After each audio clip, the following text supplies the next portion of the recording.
Hey guys, Dobby back at you. Another story.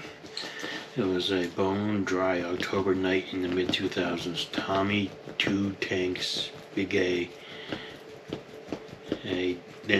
driver from Window Rock, was hauling a load of lumber south on what used to be called Highway 666, now 491, heading toward Gallup after a long run from Colorado.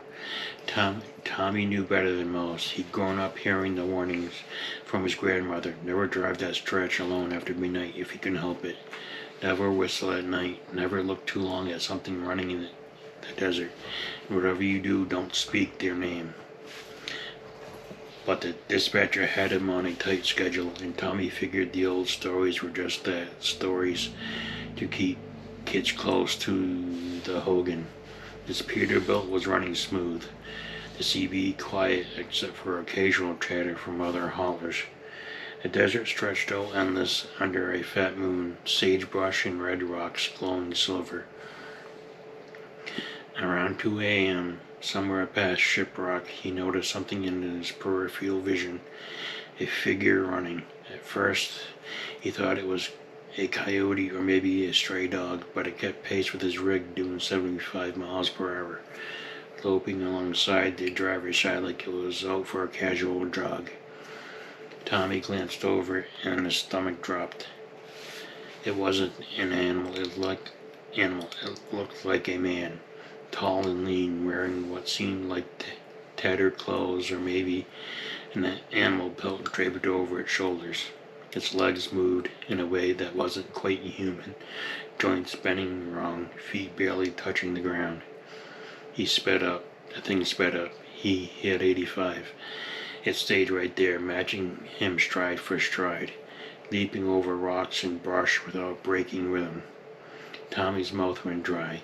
He heard the tales. Yee Naaldlooshii could outrun anything on 4 legs or 2. They liked to toy with drivers on lonely roads, testing them.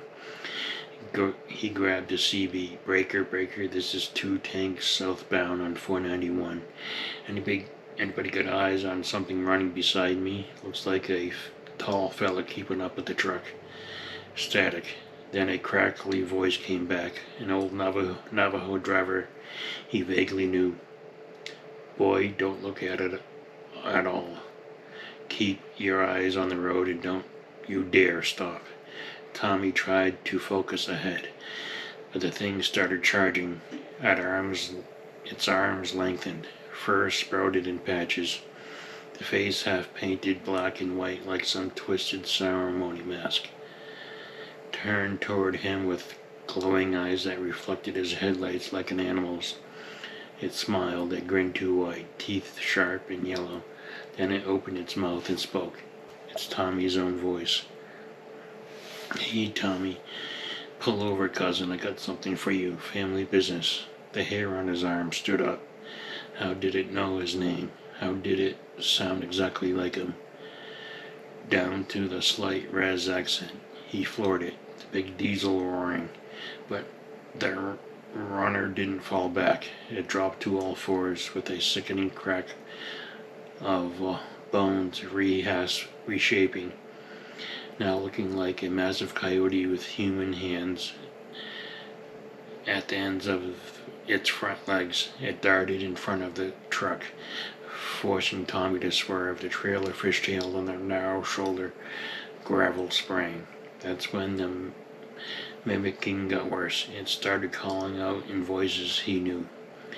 His late grandmother, soft and pleading, "Come home, Shiazi. It's cold out there." Then his ex-wife.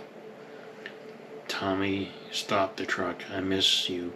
Then a child's voice, high and scared, "Uncle, help me." Tommy was shaking, sweat pouring despite the desert chill. He remembered fragments of the old teachings. These things feed on fear. They can throw voices to lure you out. Some say they spit curses through hollow bones, or worse, if you stop, you're done. They'll wear your skin next. He reached into the glove box where he kept a small bundle his grandmother had given him years ago. A pouch of corn pollen, a bit of white ash, and an old arrowhead blessed by a medicine man. Hands trembling, he sprinkled some pollen on the dash and muttered a quick protection prayer Navajo, the one against witches.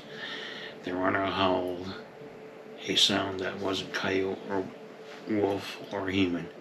It veered closer, claws scraping the side of the cab with metallic screech. Sparks flew. Tommy could smell something foul, like burned hair and grave dirt. Up ahead, the highway curved near an old pull-out. Tommy had one desperate idea. He downshifted hard, hitting the jake brake so the truck shuddered and slowed just enough. As the runner leaped ahead to cut him off again, Tommy yanked the wheel and blasted the air horn. The sudden noise and lights seemed to stun it for a split second. The thing froze, its form flickering between man and beast. Tommy gunned it past, the rig roaring by so close he felt the heat of whatever it was. In his mirror he saw it stand upright one last time, staring after him with those glowing eyes. It raised a hand that looked too long, pointed a finger at mouth, something he couldn't hear. Then it dropped and vanished into the darkness like smoke. Tommy didn't stop until he hit the lights of Gallup. When he finally pulled into a truck stop, his side mirror was cracked, and there were deep gouges along the cab door, like claws had raked it. The other drivers took one look at his face and nodded. One elder holologist said, "You saw one. Go see a singer when you get home. Burn cedar. Stay off that road at night." Tommy never ran solo through there again after dark. He started carrying more than just pollen. Friends in the nation made sure he had proper protections. But every so often on quiet nights, he'll hear a familiar voice on the CB calling his name, even when the channel's dead.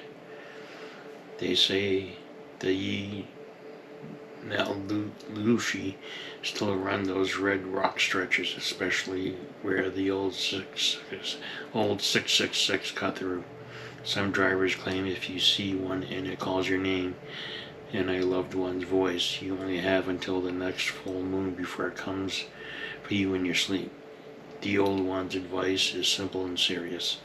Respect the roads, respect the night, and if something runs beside your truck that shouldn't be able to, don't engage. Don't look too long, just drive on and pray the holy people are watching over you, because once a skinwalker knows your voice, it never really forgets. Thanks for listening, guys. Remember to like, subscribe, and share. Thumbs up, thumbs down, if it floats your boat. And I'll see you in the next one. Bye.